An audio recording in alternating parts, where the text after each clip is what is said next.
ચિનોતી માંડવા જવાના રોડ પર કેનાલની બાજુમાં આવેલ કુવા પર રાત્રિ દરમિયાન ત્રટકેલા દીપડાએ 2.5 વર્ષની વાછરડીનું મારણ કરતા સ્થાનિક ગ્રામજનોમાં ફફડાટ ફેલાયો છે। ચિનોર પંથકમાં છેલ્લા ઘણા દિવસથી દીપડાનો આતંક વધી રહ્યો છે। તેવામાં ફરી એકવાર દીપડાએ વાછરડીનું મારણ કર્યાની ઘટના શિનોરમાં સામે આવી છે।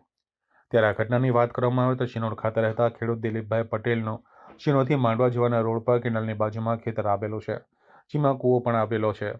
ત્યારે ખેડૂત પોતાના 9 જેટલા નાના મોટા પશુઓ પણ બાંધી રાખતા હતા। દરમિયાન રાત્રિના આશરે 2 થી 4 વાગ્યાના અરસામાં ત્રટકેલા દીપડાએ કૂવા પર બાંધેલા 9 જેટલા નાના મોટા પશુઓ પૈકી એક 2.5 વર્ષની વાછરડીનું મારણ કરી નાસી ગયો હતો, જેના પગના પંજાના નિશાન પણ સ્થળ પર જોવા મળ્યા હતા।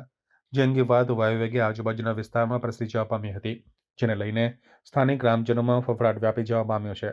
ત્યારે દીપડાને સત્વરે પાંજરે પૂરીને સ્થાનિક ગ્રામજનો અને ખેડૂતોને ભયમુક્ત કરવામાં આવે તેમજ ખેડૂતને યોગ્ય સહાય ચૂકવવામાં આવે તેવી લોકમાંગ ઉઠવા પામી છે।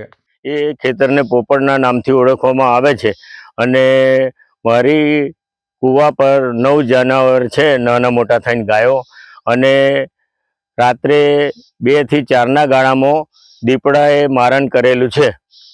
બરાબર, આ માટે અમોને યોગ્ય વળતર મળે અને સરકાર એના માટે પિંજરાની વ્યવસ્થા કરી નાની વ્યવસ્થા કરે એવી અમારી સરકાર પાસે માગણી છે, અને અમોને યોગ્ય વળતર મળે।